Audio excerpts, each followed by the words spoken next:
All right, perfect. Good afternoon, everybody. We're going to give it one more minute for folks to enter our webinar. Welcome, welcome.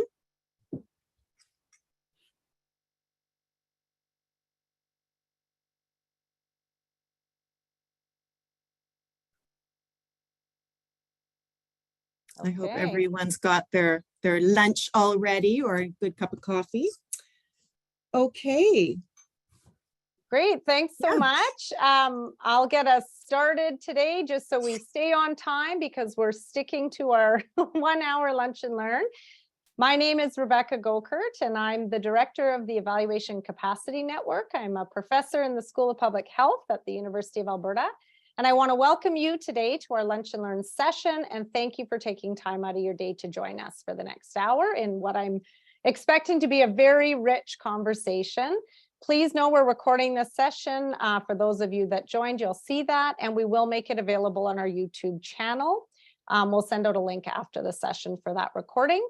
I'm just going to start with housekeeping session. We had over 400 participants register for the event today. So to make sure our technology runs smoothly, we are disabling your microphones and your cameras, although I don't think that's the case. And actually, I prefer it because I see some lovely faces here. We will spotlight our panelists that are going to be presenting today during the conversation. We have a support team in the background, so please hold tight if we have any unexpected interruptions, but I think we're getting pretty good at this Zoom stuff, so hopefully that doesn't happen. And of course, our team will do their very best to address any issues. Okay, so let's get into it. Pauline, I'll get you to move to the next slide.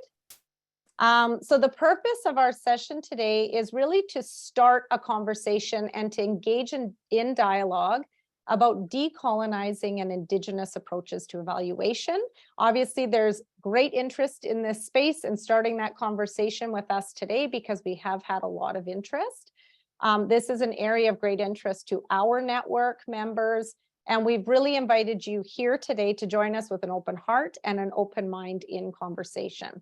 We have a number of students that work with us, and I've asked one of those students, Kirsty Keys, to open up our session today, share some of her experiences and learning, and just start us off on that foot. So I'm going to pass it over to you, Kirsty. Thanks, Rebecca. So hello, good morning, everybody. I guess good afternoon. My name is Kirsty Keys, and I'm a member of Glooscap First Nation, which is in Mi'kmaq territory in Nova Scotia. I'm also of settler heritage.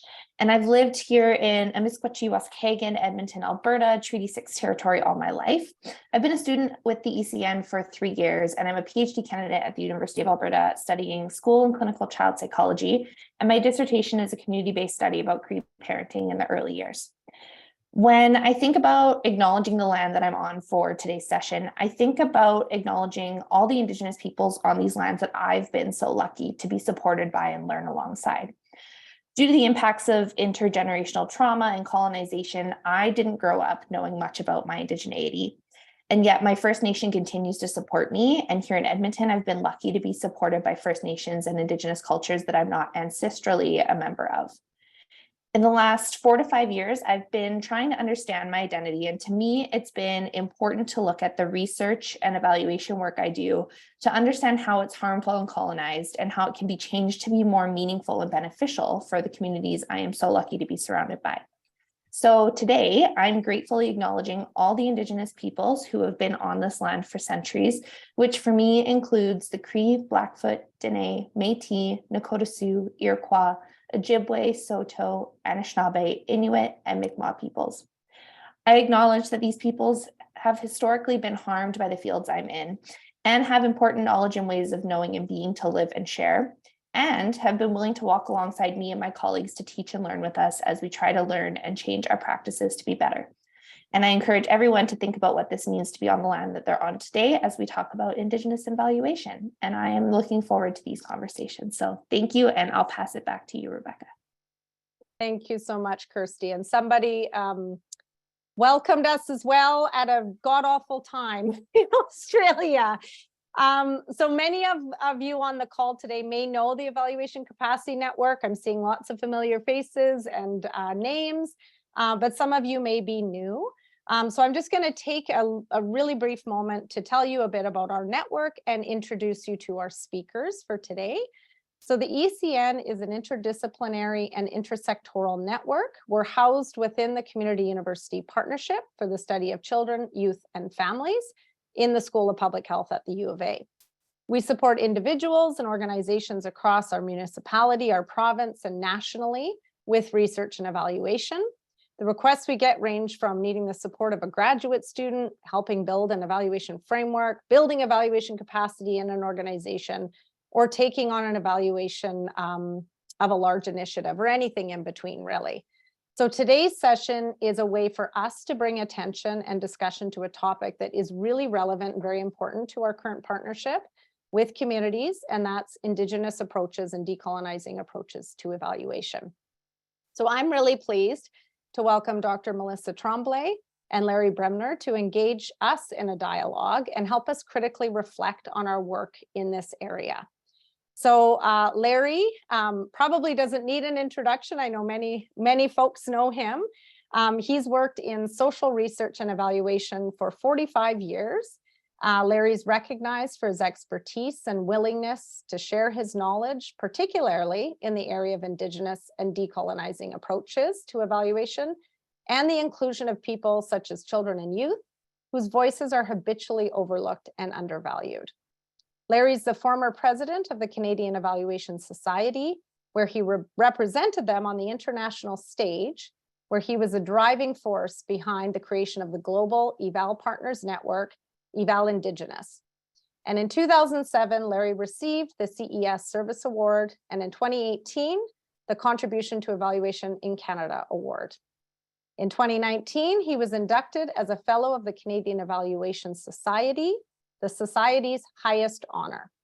Larry is also co-editor, and I'm hoping he'll make a plug on this, of the new permanent section of the Canadian Journal of Program Evaluation, Roots and Relations, Celebrating Good Medicine in Indigenous Evaluation. So please join me in welcoming Larry.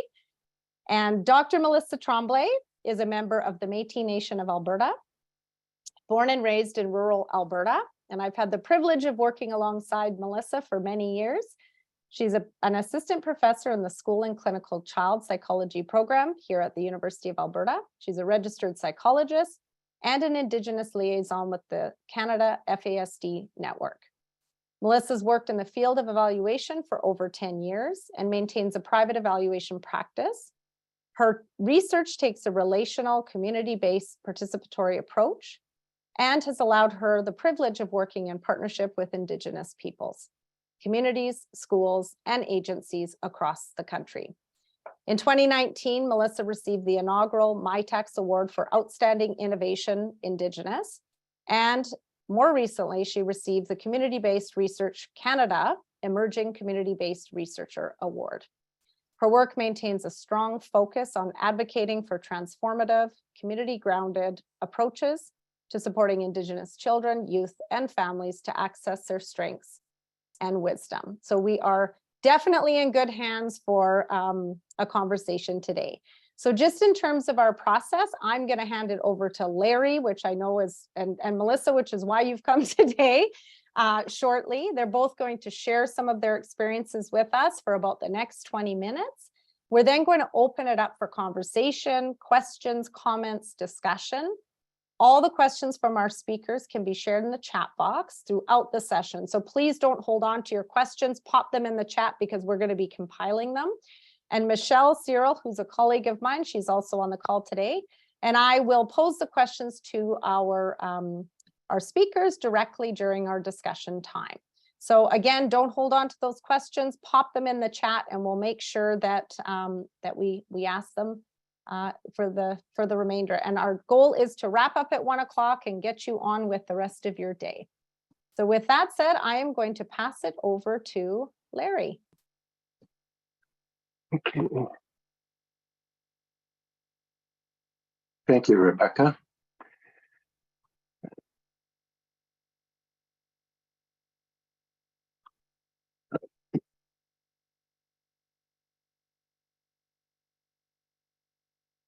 I can't see my, here we go. Thank you for the acknowledgement and welcome, Christy, and thank you for the kind words, Rebecca. I'm just gonna stumble through my slides, and I'll warn everybody that I'm a storyteller when I start, so I'll be telling stories.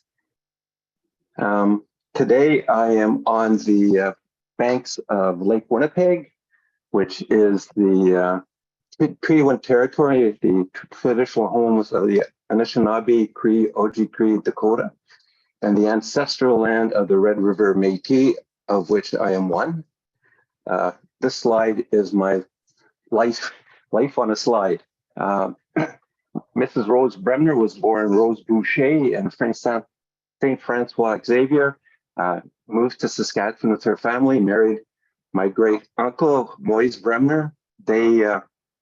Moise and his father were two of 30 Métis that signed a petition sent to the federal government protesting giving the Métis land to the Prince Albert Colonization Company. When it was ignored, my great-grandfather and his father fought at Batoche and moved to the United States after Batoche didn't go the way they wanted.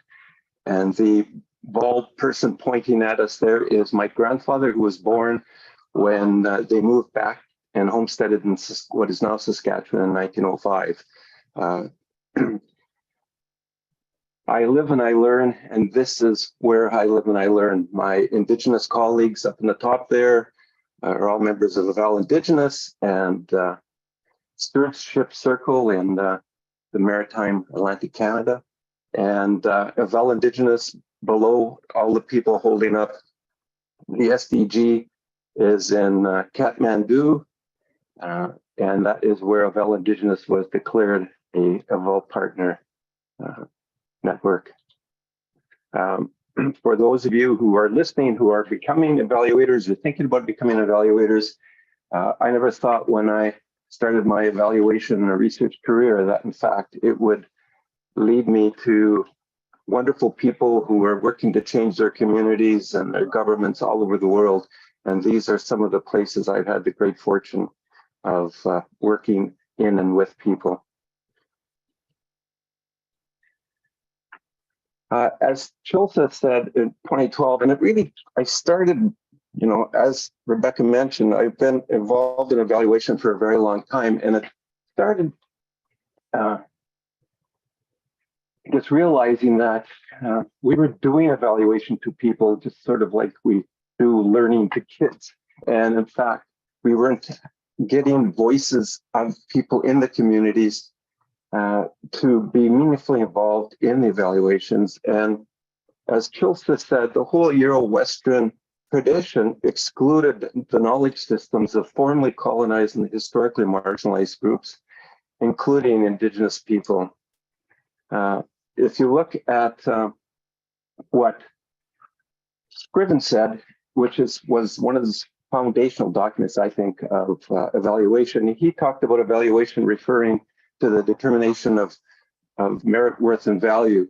And I guess what I have said and argued is that I think the wrong people were determining what was the value and what was the merit and what was the worth, because in fact, most of the times it wasn't people in the communities. It was the funders or the evaluators identifying what they thought were the merit and worth. So this has really led me on my journey in terms of trying to meaningfully involve people in their evaluation. And so looking from what Godfrey said in 2011, evaluation traditionally has been really extractive. The people in the community are seen as informants or subjects or participants. The struggles on the ground are lost. The context isn't understood. The processes or protocols aren't valued. The communities, in fact, aren't really involved in the evaluation at all. They're not involved in the development of the evaluation, what is appropriate in their community. they aren't involved in identifying what their priorities are, and they're not involved in fact, validating the whole process or the outcomes of the process. And in fact, evaluation hasn't been judged by the standard, they're judged by the standards of the dominant culture, not by the standards or realities of the Indigenous communities in which the evaluation is taking place. They don't affirm or validate Indigenous worldviews. So I've always argued that we have to change this. Evaluation has to move from being an extractive process to becoming one of insurgent. And what that means, how we're going to do it, is that it has to be grounded in, it has to respect, and it has to seek to validate Indigenous worldviews. The output is for the use of the Indigenous peoples and their communities. Processes and the products are responsible to the community, who are the final judges of the authenticity and effectiveness of the whole process. I've argued for a long time now that there have been hundreds, if not thousands, of evaluations done in Indigenous communities in Canada that have been reliable and valid, but nothing's changed in the community. So what I argue is that we need an authentic process, not a reliable process, not a valid process, something that authentically reflects the realities of the community. As well, extractive evaluation is action-oriented. It really provides motivating factors for practical and direct action for people in the community, for Indigenous peoples and their communities. So how do we do this? Well, I think our work has to be inherently rooted in the community, and it can't be thought of any way else. It needs to support community in terms of well-being, in terms of mental, emotional, spiritual development of individual families. You can't look at the current context without looking to the past. And I argue, and a good friend and colleague of mine, Nikki Bowman, has argued about the importance of knowing your past, your origin stories. And I think that you need to know the origin stories of the communities in which you're working, but I think evaluators also need to know their origin stories, because understanding your origin stories helps you understand the lens through which you are working and framing things. And we need to understand that Indigenous knowledge is built on the collective wisdom of their ancestors, and it's built through careful observation and experience of natural patterns of life, relationality, the human and non-human, and the environment. A friend and colleague of mine talks about coupled systems, and I always argue with them that they're not coupled, it's one system, and it's all related. I really think the last one, often learn and transmit and retain through the telling of stories. Storytelling is such an important and authentic way, a culturally appropriate way. And as evaluators, we're taught to separate ourselves from the person or the program that's being evaluated. Wilson argues, as Indigenous evaluators, we become part of the story. It's a reciprocal relationship. If I expect somebody to sit down and tell me heartfelt, meaningful things that relate to their experiences, I can't expect that person to do that without me sharing who I am and where I come from and why I think the way I do and what my experiences have been. So I think it's really important to move from the extractive process that evaluation has been, and in many cases continues to be, to becoming evaluation that is extractive and in fact community-based. Our work has to benefit the community. It has to address historical trauma.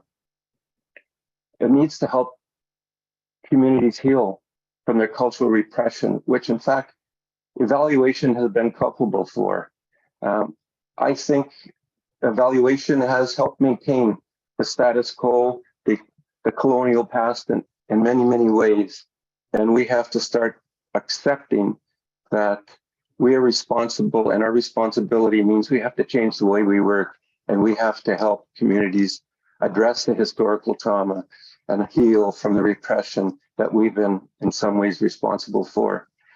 Our work has to support cultural renewal and revitalization, sovereignty, nation to nation. We have to help the nations get strong. We have to contribute to self-determination. And as LaFrance and Nichols say, we have to use evaluation to provide an opportunity for learning and living the good life, which hasn't been in the past. So as evaluators, we need to see Indigenous peoples as creators of their own destinies and experts on their own realities. And we have to move beyond evaluation as merit and worth to become worth based on traditional values and cultural expressions. I'm just taking a look at the time here. So quickly, Rebecca mentioned there's a new permanent section in the Canadian Journal Program Evaluation called Roots and Relations.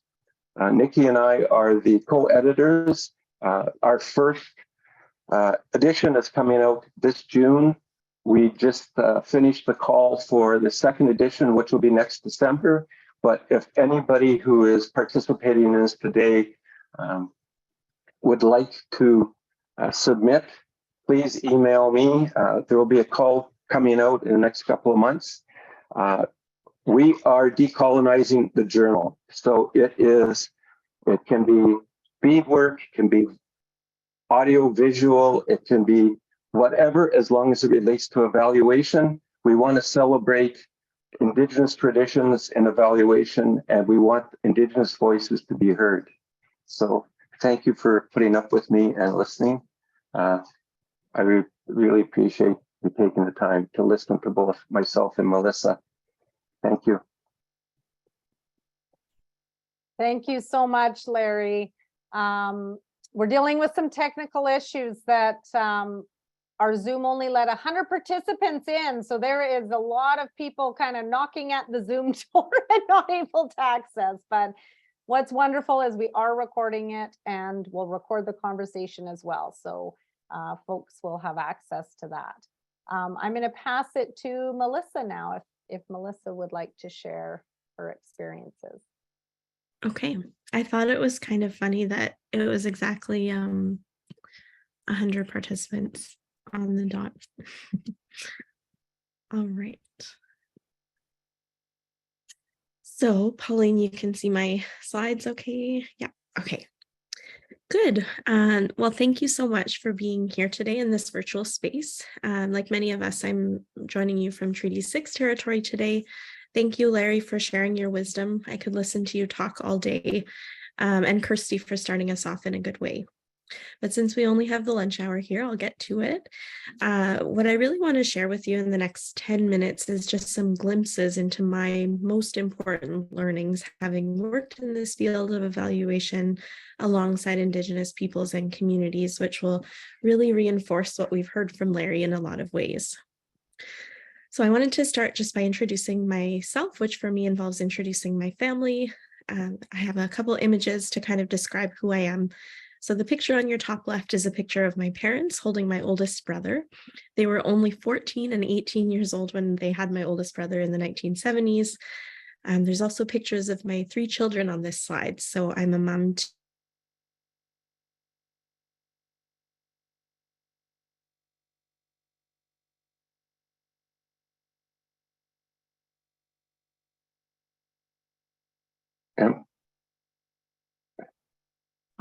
We can't hear you. Oh, Yeah, Melissa, you froze. There you go. You're back.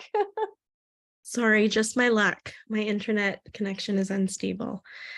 So as I was saying, I have a picture of a Métis sash here. So I'm a member of the Lac-Saint-Anne Métis community and the Métis Nation.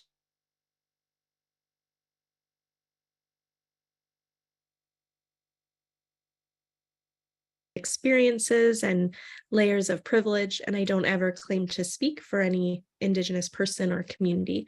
As we've heard already today, Indigenous identity in Canada is complex, and so I always do my best to try to thread that acknowledgement throughout my work.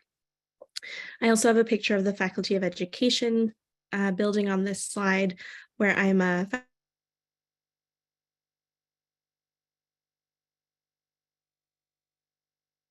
Melissa, I'm wondering if you can turn off your camera, if that would enable your internet.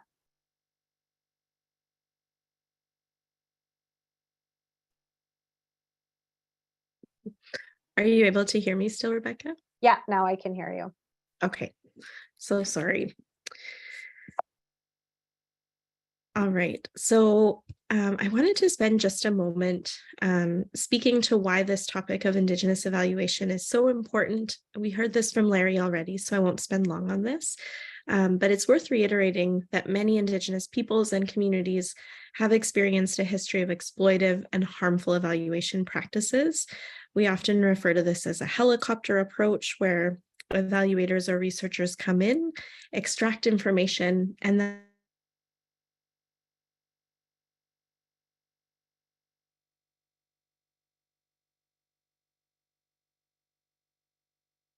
statistics separately from discussions of the social determinants that underlie these inequities.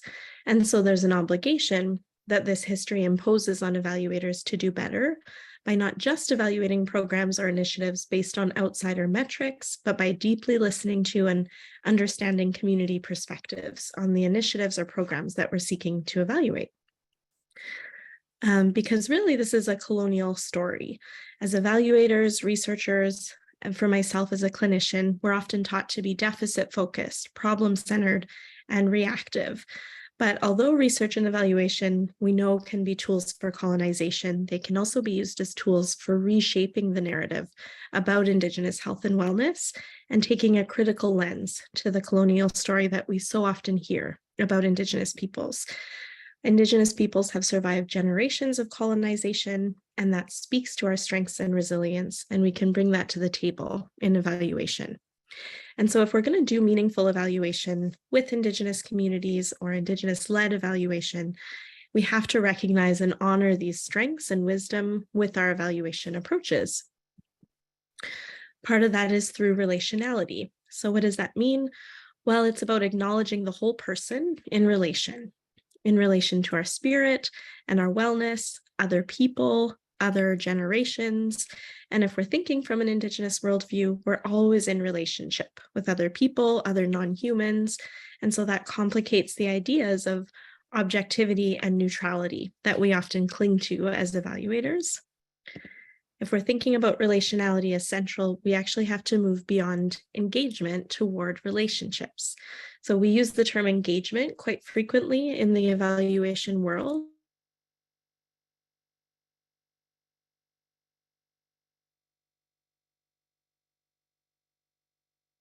Through evaluation, it could be said that we need to be invited in to investigate evaluation topics that are important to the community when we're working with Indigenous peoples. So that's where I'm coming from in saying that we need to move beyond engagement toward relationships. It's also critical to collaborate at all stages of a given evaluation, and relationships organically grow through this kind of collaboration. I also can't overemphasize the power of simply being present, having meetings in community in Indigenous spaces. That's where relationships grow. And through the formation of relationships, we can facilitate the collection of more meaningful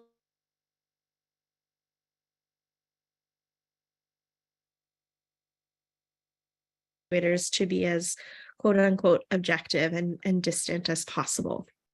That being said, research and evaluation relationships are sort of uncharted territory in terms of how do we navigate boundaries and ethics around these relationships, and what do we do when we've formed relationships but a project is complete. And so in order to navigate these issues, I think we have to practice reflexivity, critically reflect on different roles and relationships we're entering into and consider their purpose. being aware of the potential for making assumptions. The fact that I'm partnering with an Indigenous community does not mean that they've had prior experience with evaluation or are struggling with certain social issues. There's such huge diversity.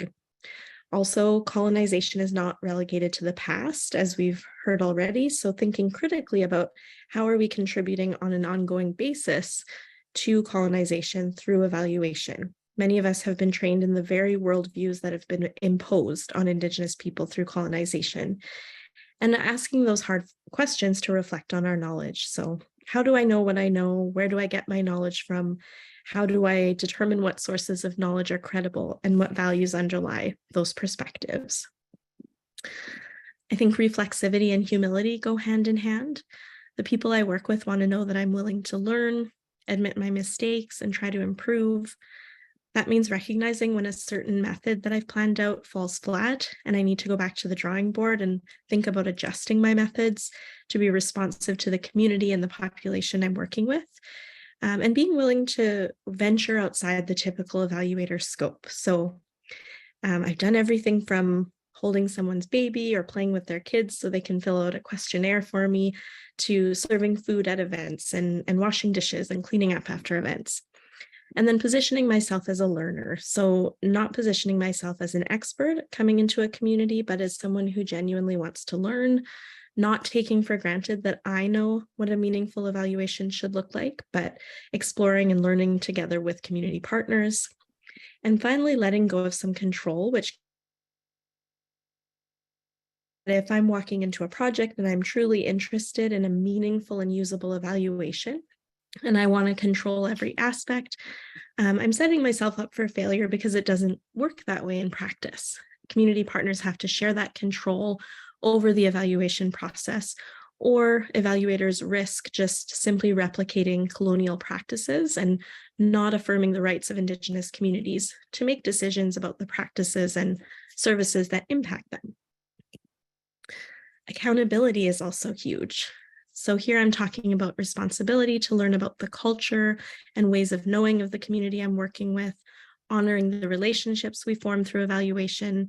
I'm talking about reciprocity. We often talk about this idea of being mutually beneficial, and we need to unpack what that means. So maybe ensuring programs are sustainable beyond typical funding timeframes, for example. And something else that I've learned through this work is that we need more than good intentions. So we need to do the work to understand the territory we're on, past experiences, current inequities, and using the language is not enough. So saying we're moving forward in the spirit of reconciliation doesn't necessarily mean much unless we follow that language with action. And something we know is that we need an extensive amount of time to do this well in order to prioritize that accountability. And lastly, I just want to emphasize the importance of Indigenous-centered solutions to the topics that we're evaluating. We have to think about access to elders and traditional knowledge, how cultural identity can act as an anchor and a protective factor in the face of risk for inequities, and embracing Indigenous community-grounded approaches to evaluation. So working with Indigenous communities, I need to be aware of all these different factors and again, not be stuck on my ideas about the ways that I think evaluation needs to be done. So in this way, evaluation can be more meaningful when it's community defined, when traditional knowledge is centered, when we can celebrate and affirm Indigenous ways of knowing through evaluation, and when we can highlight the resilience and strengths of Indigenous communities rather than contributing to that deficit-based narrative. So meaningful involvement at the outset so that community can shape the direction of evaluation in ways that make sense for them. And so with that, I'll leave you with an image of beadwork that a youth took as one of the projects I was working on, Maria Buffalo, and I will just say thank you for being here today again. Hi, hi.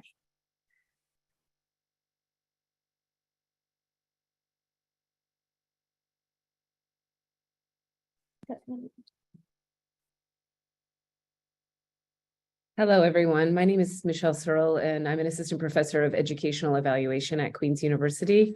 I want to begin by saying thank you so much to Larry and Melissa for just an incredible discussion so far today.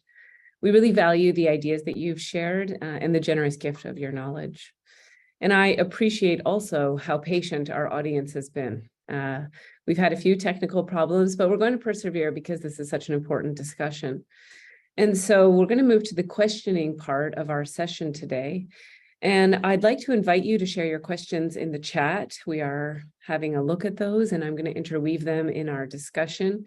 And to begin with, I'd like to open it up to Larry and Melissa to talk to us a little bit about advice that you have for allies who want to build relationships with Indigenous communities. Who would like to begin? I'll say something, I guess.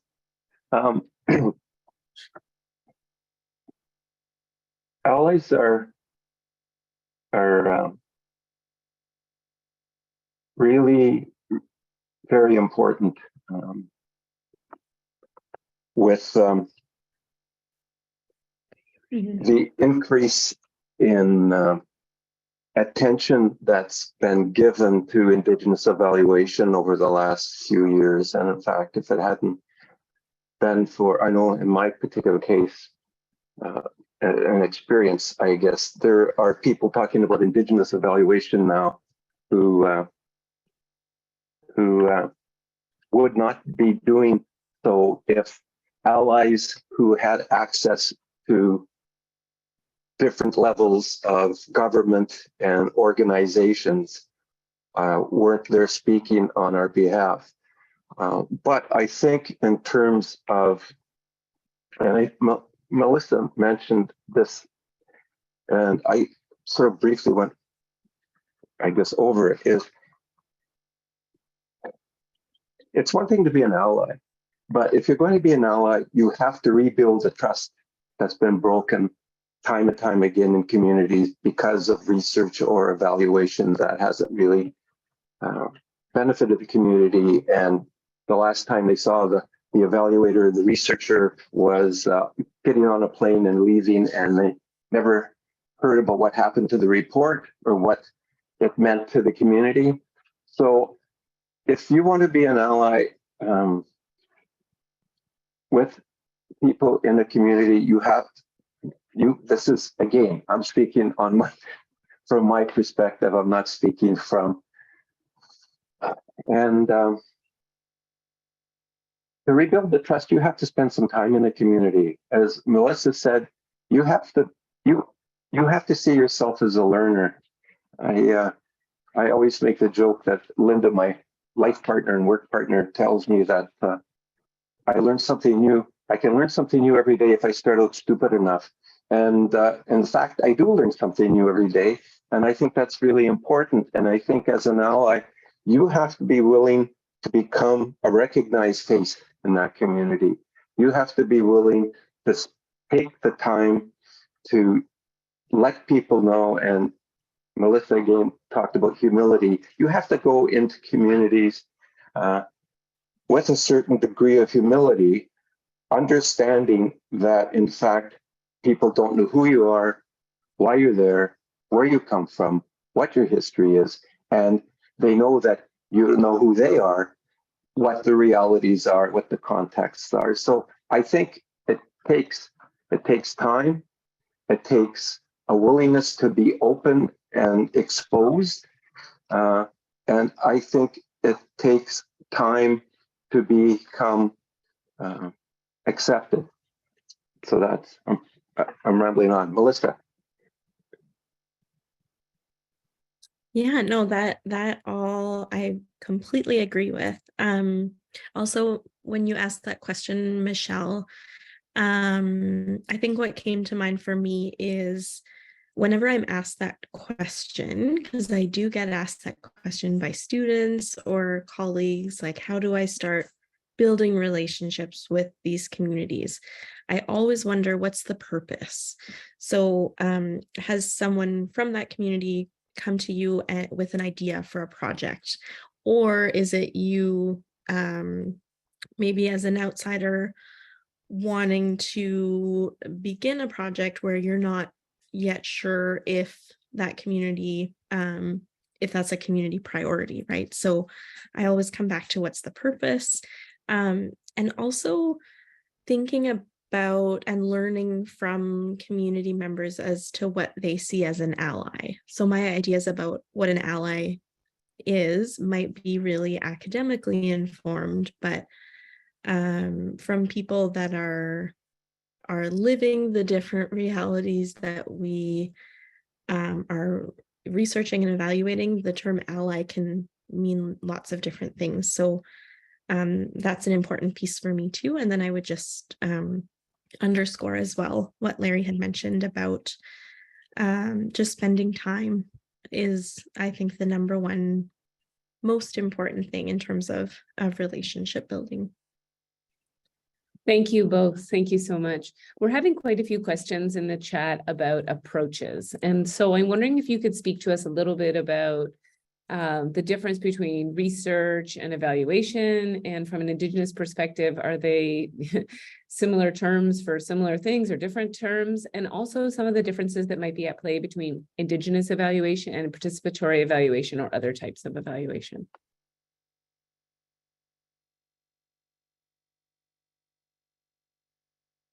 Larry, did you want to go first again?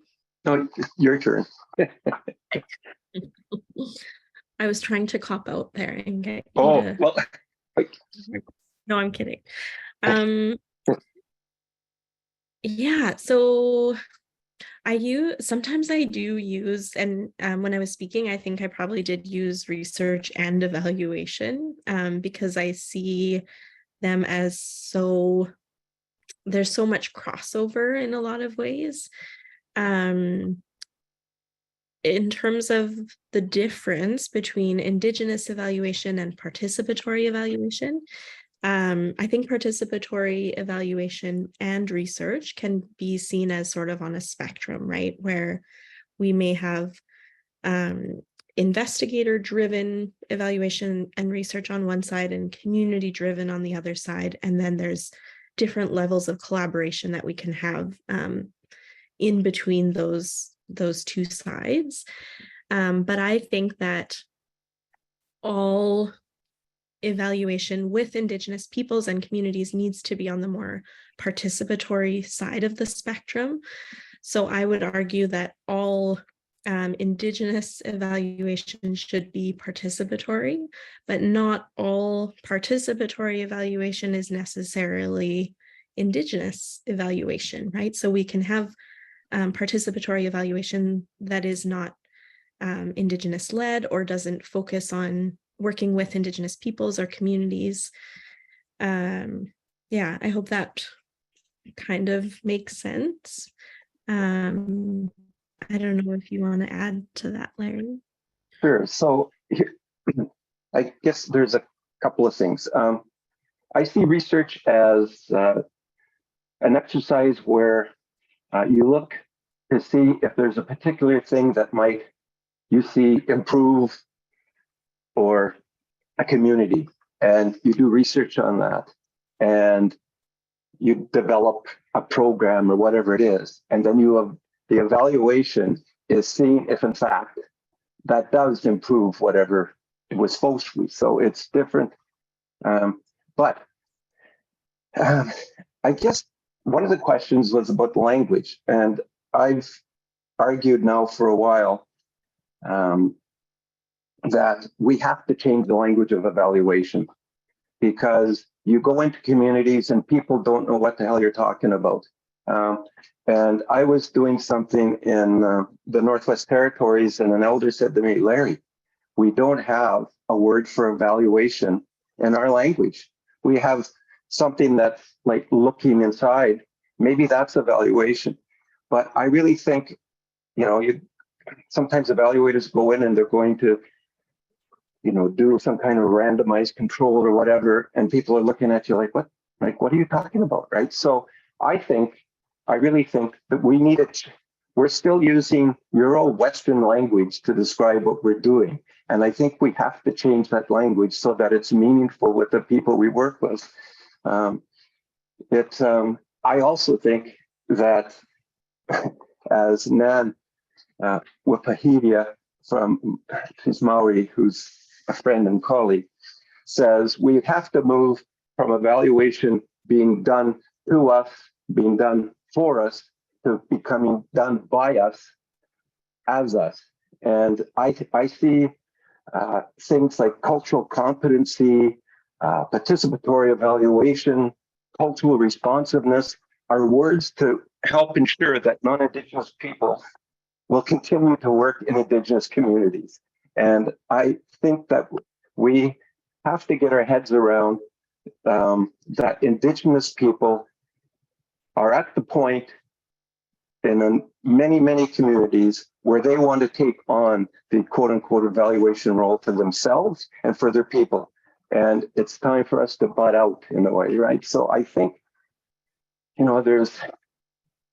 I've said a lot of sort of strong things there, but I really believe those. And it sort of irks me when we talk about cultural competency, because I see that as a term that came up so that graduate students could go and do work in Indigenous communities. They're culturally competent, right? So I think we have to take the time to understand how much harm has been done in Indigenous communities by research and by evaluation, and say, we can't keep on operating the same way and expect anything to change. And I mentioned, I won't keep on rambling on here, I'm sorry, but I mentioned that one of the things I'm frightened of, because Indigenous evaluation has become such a top of mind topic these days, is that in evaluation, we're going to change the terms. We're not going to have focus groups. We're going to have talking circles. We're not going to, and my big fear is that we're going to change what we call our methods, but we're not going to change how we do them. And we have to, I think it's our responsibility to question. I think, and I'm going through this argument right now with a client, is that there's this bad habit when an RFP comes out that people want you to respond with the methodology, the methods you're going to use, and how you're going to analyze it. And I argue you can't come up with methods until you go into the community and you talk to the people, you sit down, you see what their priorities are, and what kind of method they see as being the appropriate thing for them. So anyway, I'm sorry. No, you know what? Actually, you primed us so beautifully for the next question, Larry, and I really appreciate that, because we're seeing quite a few questions in the chat about methods in particular. And the questions are around, okay, we acknowledge that there has been harm and that there may be hesitation. And given that, what kinds of methods have you seen or used that you think have been enacted successfully, while we recognize that they may be context by community and sector, health or education specific? Are there things that come to mind? And if we think about different ancestral practices, how might they influence methodology? Or if we think about thinkers in indigeneity that are from outside of the field evaluation, how much can we draw from their work in? And so I wonder, that's a big question, Larry and Melissa, can you guide us with some of your thinking about methods? Well, I really love what you had just kind of landed on, Larry, when you mentioned it's so artificial, maybe. I don't think you used that word, but that's how I see it. It's artificial when we put together these best laid plans for methods when we haven't even got a fulsome picture from the community that we're working with about what their priorities are, what their familiarity is with certain methods, what they care to look at and how. But what I have experienced as being most successful in terms of methods is those methods that can be community led. So for example, a project that I'm working on in the Musqueam community, our funder is very conventional. They fund mostly experimental kind of research. So our work is already outside of the box for them. But they've been very open and something that we have done to gather perspectives in an evaluative way of staff working for this program is we got them to, in an artful kind of way, express themselves on a quilt square just by like doodling and putting some words and images, and then we quilted this quilt together, and that was an evaluation exercise that we engaged in together that I think was much more meaningful than if we had sat around and done a focus group and or called it a sharing circle or whatever language we're using. So now I'm the one rambling, Larry, but my takeaway, I guess, is that the methods that I found to be most useful have been community-led, and I've had a lot of success with arts-based kind of methods where we can work together to kind of come up with ideas for how people can express themselves. Thank you. I think that would be a great article for Roots and Relations. Yes, I agree. Someone who uses arts-informed methodologies, a lot of my evaluation work, I can see a lot of resonance there. There are questions specific to the focus of both of your different talks, and so I'm gonna ask those now, and then ask you each to comment before I give a wrap-up question for the group. So Melissa, if you wouldn't mind, folks are hoping that you could talk to us in a moment a little bit more about relationality. They want to know really how important is that, and what's the role or the relationship between relationality and bias or objectivity, and how much do you need to control for or explain those kinds of things in Indigenous evaluation? And Larry, the audience is looking to hear more about this idea of insurgent practice. So if you could both take a minute to speak about those before we have our closing question, I'd really appreciate that. Who'd like to go first? I cannot give Melissa a break. Okay. I mean, I guess what I've been saying in all my comments relates back to insurgent practice. It has to be community-based. It has to be address some of the priorities of the community. It has to provide the community with insights that they can act on to not only address their priorities, but help on the healing journey and help on the journey to sovereignty, to nation relationships. It also, one of our big issues is we've always talked about how governments operate in silos, and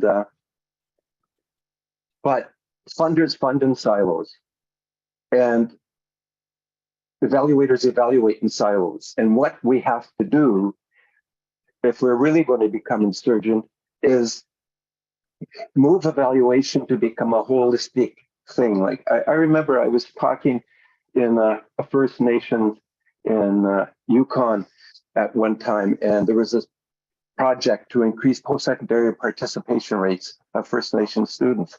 And the person said to me, Larry, post-secondary participation, we've got health issues here. We've got social justice issues. We've got, food security issues. We've got a whole bunch of stuff we have to deal with before we start thinking about post-secondary participation, right? And so I think I've always felt that one of our responsibilities as evaluators is to educate the client. And that takes maybe a little more time in what you're doing, but we have to help the clients understand that, in fact, everything's related, and you can't look at one piece of that relationship without looking at that whole relationship. So an insurgent evaluation is more of a holistic approach based in the community, by the community, led by the community in a meaningful way, involving them in the analysis and the final report so they can validate, in fact, that what they said was reflected and what they felt was reflected.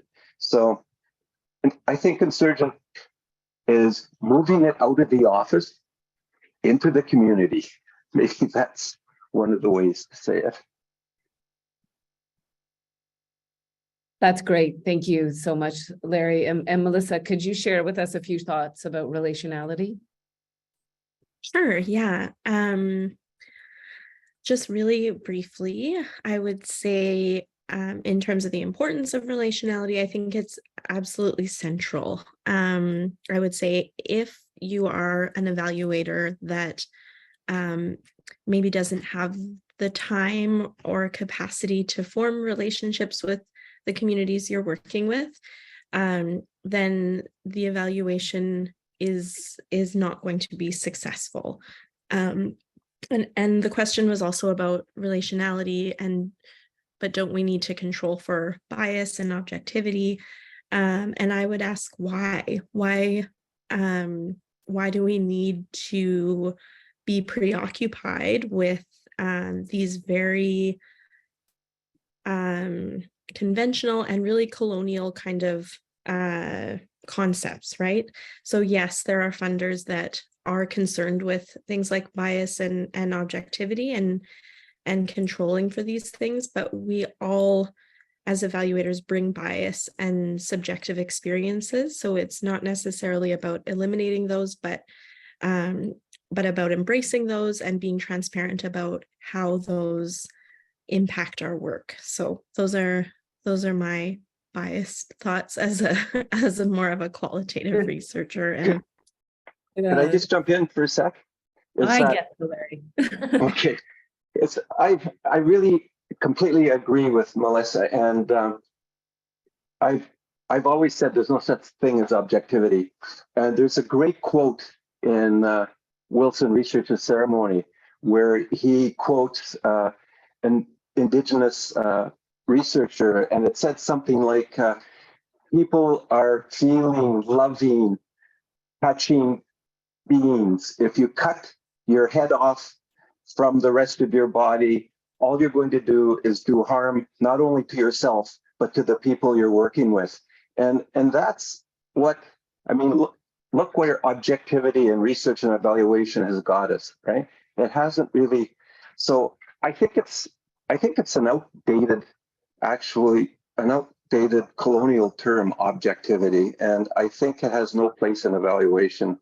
I think, and it goes back to what I was saying about the importance of our own origin stories, is that if we have a better understanding of where we come from, that will give us a better understanding of how we view the world. And that, for me, is more important than trying to pretend a certain kind of objectivity that doesn't exist, right? Well, I couldn't agree more. In fact, I wish we were in the same room right now so I could high five you or fist pump, because I'm just loving everything that you're both sharing and I'm hearing. Thank you. Thank you so much. The final question I wanted to ask was about if we wanted to dig deeper, where would you send us? But out of respect for everyone's time, I'm going to leave that as a bit of a teaser and say that we have a short survey in the chat that we are asking folks to complete, and to stay tuned by email and also on our ECN network page, because we will be sharing the recording, and we do also have some resources put together, because we recognize that today's conversation is just one point in a learning journey that we're all on, truthfully, and there's long ways to go still. So I want to just take a moment to thank Larry and Melissa. Thank you so much for the insights that you've shared with us today, and for giving us so much to think about as we consider indigeneity and Indigenous evaluation and storytelling and relationality and so many things that you've offered us. The email or the chat should be showing us a survey very, very soon. And that also, I suspect, will be coming out with the slides. I want to say thank you to everyone who attended. We really look forward to continuing this conversation with you, and we hope to invite you back at a future date to carry on. Is there anything you would like to say in closing, Rebecca?